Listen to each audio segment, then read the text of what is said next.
दोस्तों good morning. कैसे हैं आप लोग? दोस्तों, मैं आपको बता दूं कि मैं 2-3 दिनों से कुछ कार्य में बिजी था, इसलिए मैं आप लोगों के साथ रूबरू नहीं हो पाया।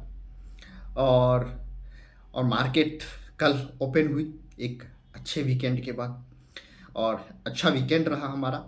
और कल जो बाजार ने जो महायुक्ति के जीत पे जो बाजार ने सरप्राइज दिया, और सिर्फ बाजार ने ही सरप्राइज नहीं दिया, 38वें बिकवाली सेशन के बाद, ट्रेडिंग सेशन के बाद एफआईएच की कल खरीदारी हुई तकरीबन 9,000 करोड़ की। तो वही कहावत है, बहारों फूल बरसाओ मेरे महबूब आए हैं। तो बाजार के लिए तो महबूब ही है एफआईएस, क्योंकि पूरा सेंटीमेंट तो वही लोग लिखते हैं, एफआईएस और डीआईएस। और डीआईएस ने अपना कुछ लोड जो है अपलोड 2-3 महीने में जो खरीदा उसको अपलोड भी किया, तकरीबन 6,000 करोड़ का सेलिंग की है। तो अभी तो पार्टी शुरू हुई है। निफ्टी ने 1,000 पॉइंट की अभी तक रैली दिखाई है, और आपको मैंने पहले ही बताया था कि अगर ओवरसोल्ड स्थिति में है विल्गेनियर बैंड, एमएसीडी और आरएसआई अगर आपको बता रहा है, और वो भी डे चार्ट और वीकली चार्ट पे, तो आपको संभल जाना चाहिए, शॉर्ट्स नहीं करना चाहिए। और वही हुआ, वहाँ से मार्केट ने रिकवर लिया। और रिकवर लेते हुए अब जो है, अब क्या, अब मार्केट में थोड़ा बहुत ऊपर नीचे होता रहेगा। 200 पॉइंट किसी दिन बढ़ेगा, किसी दिन 100 पॉइंट घटेगा, किसी दिन वो जो बॉटम फॉर्मेशन जो होना था वो ऑलरेडी मार्केट कर चुका है। बॉटम हमारा फॉर्मेट हो चुका है। अब यहाँ से हमारे पास कोई ट्रिगर नहीं है, पॉलिटिकल कोई ट्रिगर नहीं है, किसी स्टेट में चुनाव नहीं है, और ना ही कुछ बड़े इवेंट की घोषणा है। हाँ, जीडीपी आने वाली है, Q2 का जीडीपी आएगा, और इंडिया का भी आएगा, अमेरिका का भी आएगा, अमेरिका का Q3 का आएगा और इंडिया का Q2 का आएगा। तो अभी से लेके मुझे जैसा लग रहा है कि मार्केट में जो 2-3 चुनाव हुए हैं, उस बीच जो आचार संहिता लगा उस समय सरकार ने कैपेक्स खर्चा नहीं किया, वो कैपेक्स जो है बचा हुआ है। और इस साल का भी लगभग 5-6-4 महीना बचा हुआ है बजट आने में। तो वो जो हमारा कैपेक्स है बजट का, तकरीबन 8-9 लाख करोड़ के आसपास बचा हुआ है। तो वो अब कैपेक्स धीरे धीरे मार्केट में आना चालू होगा, और जब मार्केट में कैपेक्स आना चालू होगा तो आपको इंफ्रा, रेलवे, डिफेंस, जो रूरल अर्बन सेक्टर से जो जुड़े हुए जो एफएमसीजी, ये सारे स्टॉक्स जो है चलना चालू करेंगे। हाँ, मुझे ऐसा लगता है कि आईटी में थोड़ा सा रुकावट देखने को मिलेगी, गिरावट तो नहीं, बट यहाँ पे रुकावट देखने को मिली, क्योंकि अब जो है, अब क्लू आपको डोमेस्टिक जो है बजट के ऊपर आने वाला है। तो बजट सेशन जो है वो हमारा फरवरी में आता है, 1 फरवरी को। तो बजट तक मार्केट लगभग ऑलमोस्ट 26,200 जो हमारा हाई है उसको भी क्रॉस करेगा, जरूर करेगा। और मार्केट में जब आपको तेजी आती है तो तेजी आती है, और गिरावट आती है तो गिरावट आती है। बस ये फंडामेंटल समझ लो। जिस टाइम मार्केट में तेजी आ गई 25,500 से ऊपर जैसे ही निकलेगा, विद इन 2 या 3 ट्रेडिंग सेशन के अंदर आपको 26,200 जो ऑल टाइम हाई है वो तो हिट होगा ही होगा, एक नया हाई भी बना लेगा। क्योंकि मार्केट में जो है ना, मारे हुए को ही लोग बहुत मारता है, और जो कमज़ोर होता है उससे, जो मजबूत होता है उससे वो उसको देख के ही लोग डर जाता है। ठीक है, तो जब बाजार मजबूत स्थिति में आ जाता है तो उस वहाँ पे जो बियर्स होते हैं वहाँ जाने का भी हिम्मत नहीं करते हैं, क्योंकि उनको पता है बहुत पिटाई होने वाली है। और जो कमज़ोर मार्केट में जो है बुल्स की वापसी नहीं होती है। तो वही है।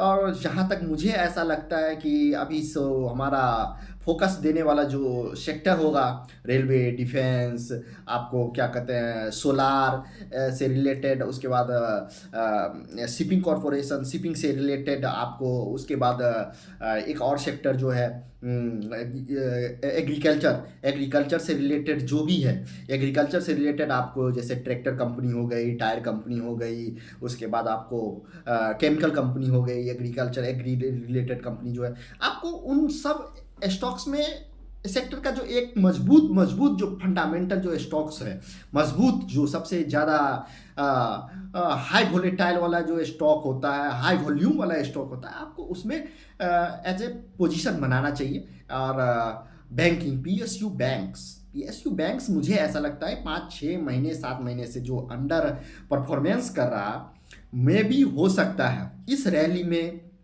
पीएसयू इंडेक्स जो है वो यहाँ से अगर 10% की तेज़ी 15% की तेज़ी अगर इंडेक्स में आता है तो कोई बड़ी बात नहीं है। और स्टॉक्स और पीएसयू आपने देखा है कि उनका रिजल्ट्स जो है, ग्रोथ जो है, रेवेन्यू है, आपका प्रॉफिट है और एनपीए घटा है, तो तकरीबन जो है रिजल्ट्स के पैदान पे जो है पीएसयू बैंक्स बहुत अच्छे लगते हैं मुझे। मैं मेरा प्रिफर्ड पिक रहता है पीएसयू बैंक्स।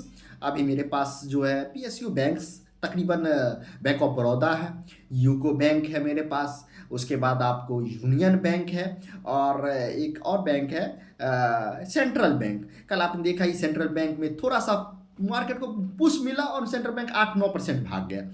तो वो आपको कब आप गिरते हैं 2% 3% और जब भागने की बारी आती है तो 10-10% का आपको तो 3% लगा देगा, 2-8% का। तो वो आपको क्या कहते हैं कि ये स्टॉक्स जो है ये अभी परफॉर्मेंस करेंगे। पीएसयू स्टॉक्स जो है अभी से लेके बजट तक आपको परफॉर्मेंस करेंगे। और गिफ्ट निफ्टी हमारा आज भी मजबूत दिखाई दे रहा है, 30-32 पॉइंट की बढ़त है।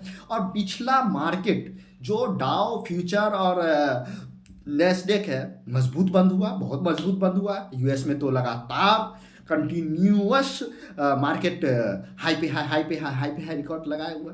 और एफआईएस रिटर्न आ चुके हैं, डीआईएस के पास हमारा म्यूचुअल फंड का बहुत पैसा है, फ्लो है। तो अब मार्केट के पास गिरावट करने के लिए ये जो मार्केट पीछे को लेके नहीं बैठता, मार्केट आगे एक्सपेक्टेशन करता है कि आगे का क्या एस्टिमेट होता है। मार्केट में आशावादी लोग होते हैं, ठीक है। अरे मार्केट तो पिछला सेशन जो है, पिछला समय वो नहीं, वो जो रात गई वो बात गई। मार्केट के अंदर अब आगे क्या होगा, नेक्स्ट क्या होगा, फ्यूचर प्लानिंग पे मार्केट चलता है। फ्यूचर के ऊपर मार्केट, शेयर मार्केट चलता है, पास्ट के ऊपर नहीं चलता, ठीक है।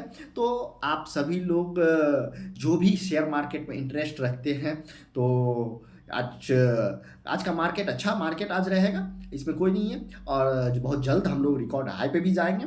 और जिन लोगों का जो पोर्टफोलियो जो डाउन हुआ है पीएसयू स्टॉक्स में तकरीबन 3-4 महीने के अंदर में, मेरा खुद का पोर्टफोलियो 10-12% का डाउन है। और मुझे लगता है कि ये 2-3 महीने में रिकवर हो जाएगा, कोई बात नहीं है।